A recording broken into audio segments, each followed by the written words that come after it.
FBI issues a major warning, and it should affect every parent in America. We'll talk about the dangers that is right at your children's doorsteps. It's no joke.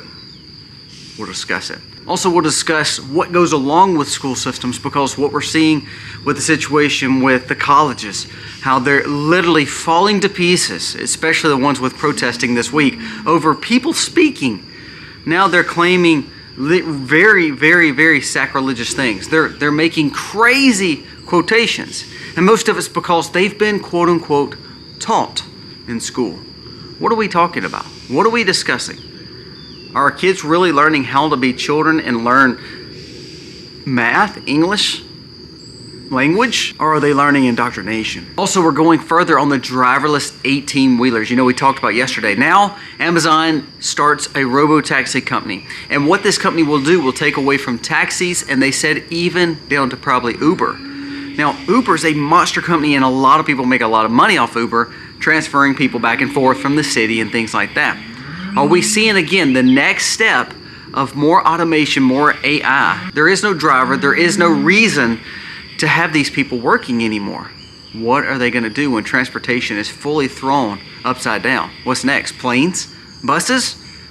Are we going to start putting loads of people on these things? The robo-taxi is starting that. And then back to Congress. How many days do you think Congress has worked in the last month? In the last month.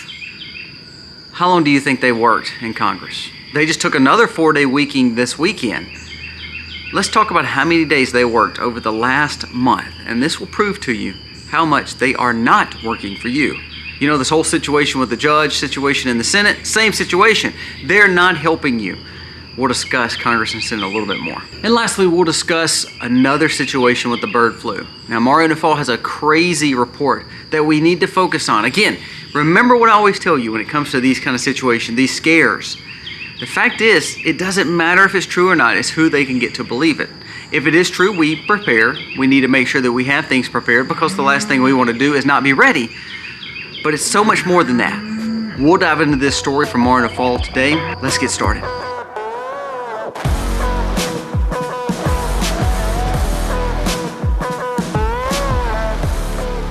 Hey guys, welcome to our channel. Thank you so very much. If you hear the cows bellowing, if you have not been keeping up with my vlog channel, Life with Colby Mack, you need to go watch, because we've been talking about the lake, we've been talking about other animals, and we have a video coming out dealing with why the cows are bellowing, probably today or tomorrow. So make sure you are checking the vlog channel, Life with Colby Mack. I believe that you would enjoy that channel, because we teach you how to be sustainable and show exactly what we're doing with our family.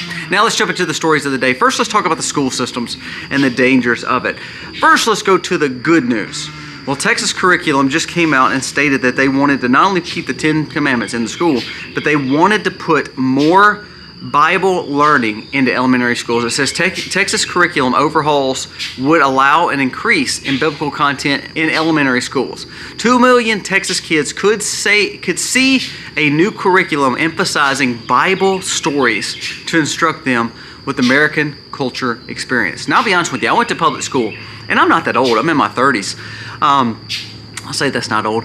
But we had 2 classes. In grade school, we had, they teach on the 10 Commandments. They would also, and I went to a public school now, and they would all of a sudden, we would have like Bible story time and things like that. But even in high school, we didn't go through, we went through world history, so we went through a little bit of every religion, but we also had a biblical studies class. Now, it wasn't elective, but mostly everybody took it because it's a pretty easy class, especially if you come from Sunday school. But more than that, it was a way that people heard the Bible. So that was an elective class, and it went along with health or home economics. So pretty much everybody took it because it fit the schedule. I think we've lost that, and I'm glad that Texas is starting to bring it back. Now, why do I say this is a bad thing, and why do I say we should be worried about it?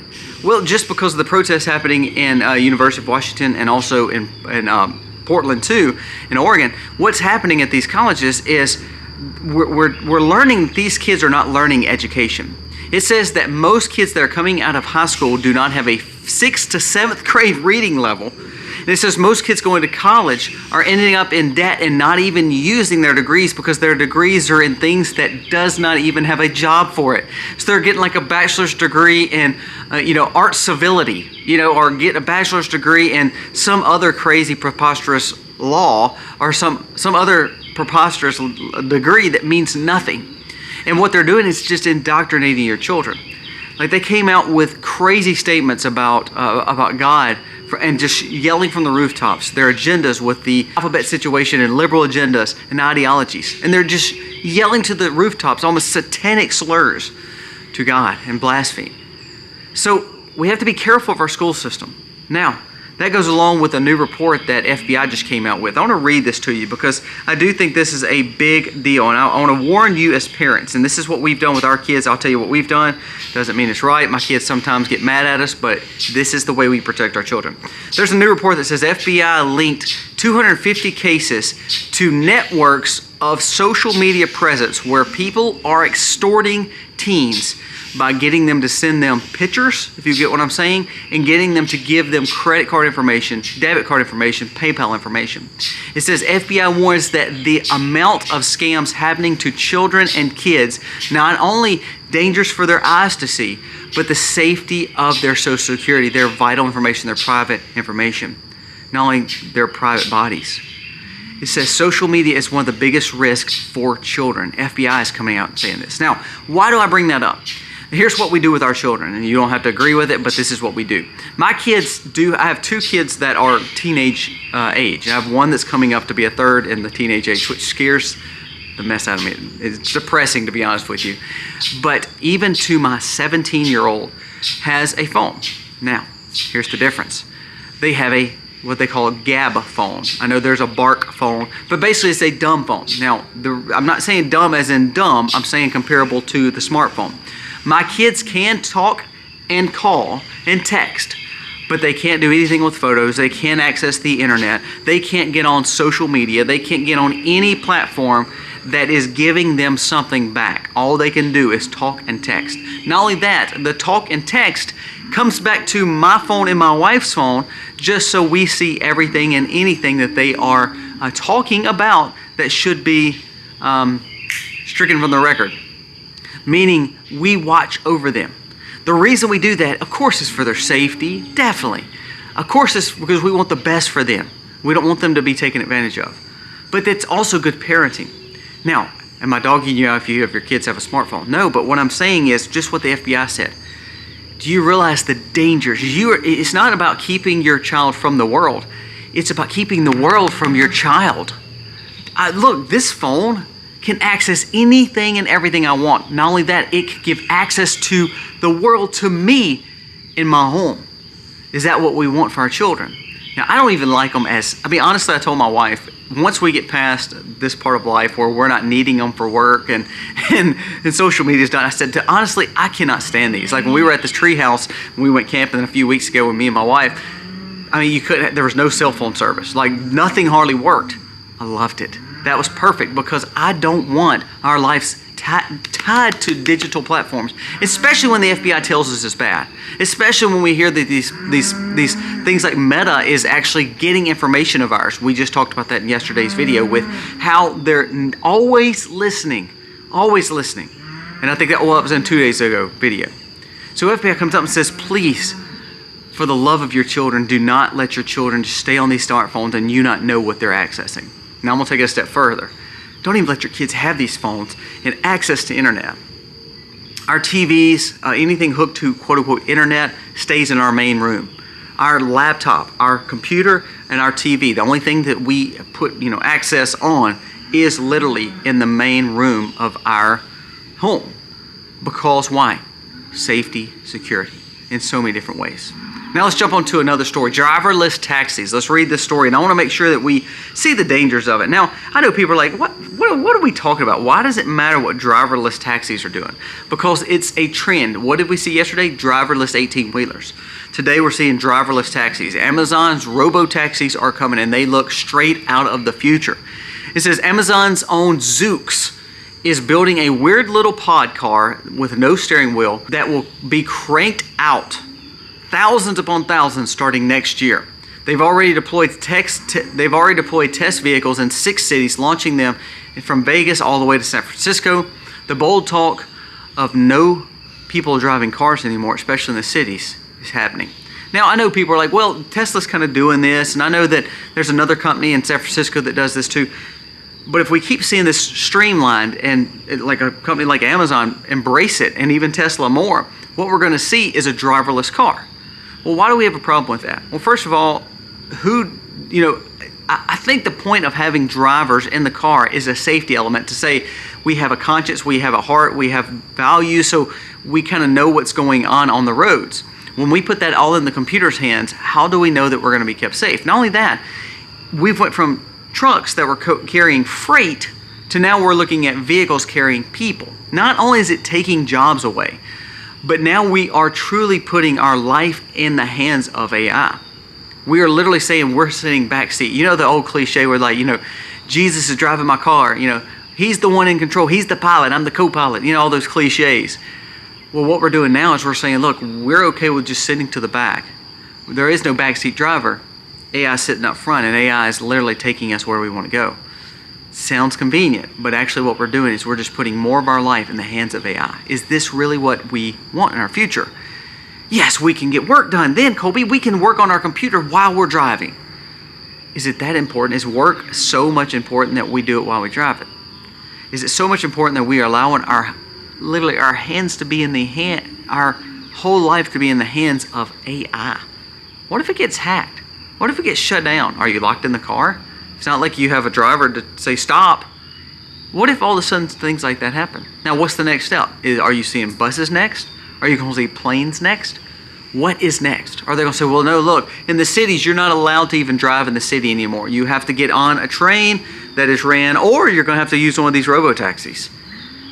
So are they taking the rights away from humans to say, you know what, let's use the robo-taxis now. Oh, let's use the self-driving manufacturing now. Because we know they're safe. We don't have to worry about that. So we're putting more of our life in the hands of AI. Moving on to our friends at Congress. Listen to this. I just want to make sure we understand this now. The last 28 days, basically what we consider like a working month, the last 28 days. And I've brought this up almost every week because I want you to understand the severity. Congress just decided Thursday, meaning for this Thursday, that they're going to take another 4-day vacation. Okay? How many days have they worked in the last 28 days? Congress has worked 6 days in the last 28 days. So for 22 days they've been off, and now they're taking a long weekend. So when you hear them say, well, the shutdown's looming, we've got to get this bill passed. Or, oh my gosh, we have a guy that needs to be confirmed of Trump's nominees. We've got to hurry up and make negotiations because we're running out of time. All of a sudden you say, I'm paying them $200,000 or $300,000. They live in multi-million-dollar mansions. They must be working hard for me. Why don't you go back to this story? Bam. In the last 28 days, Congress has worked 6 days. And on top of that, they're taking a 4-day weekend this weekend. Vacationing, I guess, Friday and Monday. Isn't that nice? Especially when you hear the Senate over there that's not even allowing the judge to go through that Trump wanted and conservatives won. The Senate, who is ran by Republicans. Tom Tillis, Mitch McConnell, Cornyn. Cornyn came around and said he's going to vote for it. Now, he must have got paid off or at least got something from the other side. You have Susan Collins. These kind of people need to be tossed out. Term limits need to be enforced, or this is what I'd say. Warren Buffett used to say this. He says, until they balance a budget, if they can never balance a budget and never control their spending, they should not collect a payroll. Or they should actually be kicked out of Congress. If they can't do their job, why do we keep them there? Honestly, I have a business. I have a few employees. If all of a sudden I said, do this job, and they're insubordinate and they don't want to do it, and they're like, no, give me the middle finger, what am I going to do? I'm going to fire them. So why can we not do the same thing with Congress? Why do we keep allowing them to go to Washington when they have 4-day work weeks, and when they have 4-day work weekends and actually have only worked 6 days in the last 28 days, and we expect them to do something for us? It's absolutely unbelievable. See the cows? They're still upset with me, guys. I'm sorry. You'll have to go watch that video. Now, last story I want to talk about. Bird flu is back at this time, and it's going to mean business this time. Now listen, Virologists from the Global Virus Network are sounding the alarm of H5N1 bird flu. It's not just a barnyard problem anymore, it's a global public health time bomb. Speaking of dairy cows, since its quiet leap in U.S. dairy cows in March 2024, it's affected 1,000 herds, triggered over 70 human cases, and caused the first U.S. death. All the while, it's spreading across 50 states and Canada. And we have already culled 168 million poultry. That's some of the really dangers of it, is the livestock and the food that we will not have over the next few years. But I digress. Let's keep on going. That's not a typo. It is literally 168 million poultry. Yet despite the apocalyptic resume, human-to-human transmission hasn't happened yet. Now, let's keep on going. Scientists say it's just a few viral, quote-unquote, tweaks away.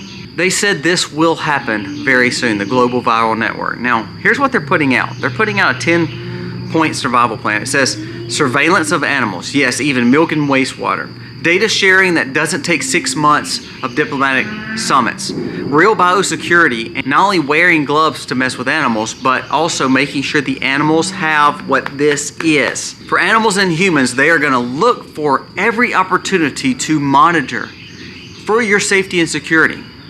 The one expert politely says the current monitoring efforts are insufficient. We need to go deeper and secure our food system more. Now that part I do believe. Now why do I say the bird flu is coming back, and why is he doing this story? It had nothing to do with the bird flu, did it? What did it have to do with? Over surveillance. Not only industrial size growing operations, but did you hear it? On the farm, the backyard, even down to the birds and pigeons in the air. Our goal is to stop this and make sure everybody has survival plans. More testing of milk, more testing of wastewater. That means when cows have manure dropped in ponds and those ponds go to rivers, well, we may have to shut down the cattle operation because it's got manure going into a natural flow of streams downriver. We've got to stop that. We've got to stop the animals because they're tainting the grass. I mean, what if they have bird flu? And you hear that I'm talking in jest here. I'm talking in complete and utter facetiousness, because the problem may not be the viral bird flu. The problem may be the response of the bird flu. Now, what do I mean? What if all of a sudden they said, well, because of this, backyard chickens will have to be over-tested. Because of this, cattle like the one that you just heard screaming at me. What if they said, well, you can't have those anymore. It's dairy cows. They're dangerous. And unless you could pay thousands upon thousands upon thousands of testing and do the things in their arms, basically, every year, we're not going to allow you to have them. Now, is that happening right now in America? Not that we know of. But don't put it past any of these Congress and Senate that we talk about. That's doing really good work for us, by the way. The bottom line is this. It has nothing to do with the outbreak. It all has to do with the response of the outbreak. And the response to the outbreak means over control of its people, of its independence, and food. You know, we've been talking about homesteading and Amish lately. You don't believe this kind of stuff would hurt the homesteading movement and Amish community? Because we don't test, we don't, put stuff in their arms. We don't feed them certain kind of feeds. We don't modify anything. It's all natural. We may be the first target, huh? Because we can't afford the thousands, and we're not going to overly medicate our animals, huh? Pay attention to this story. It has nothing to do with the outbreak, with the sickness. It has to do with the reaction of some outbreaks and sicknesses. Guys, let me know your thoughts on today's video. We appreciate you. We humbly thank you for watching our content. My wife's channel, The Mac's Life. Again, my other channel, Life with Colby Mack. We are really trying to grow that channel so you can see how we live sustainable. I tell you the problems. I tell you prepping. I tell you solutions on this channel. We talk about wise ways. Well, on the other channel, I actually show you how to do it. So I encourage you. I want to encourage you and inspire you to get out, grow something in pots, do something for yourself so you can show independence. Go check out that channel. And again, we thank you so much for watching this one. If you are new, please subscribe. Give us a thumbs up. It means the world to us. We'll be doing more lives again over this month, so we cannot wait to share that time with you, because we can question and answer, and I love that. Guys, thank you for watching. God bless.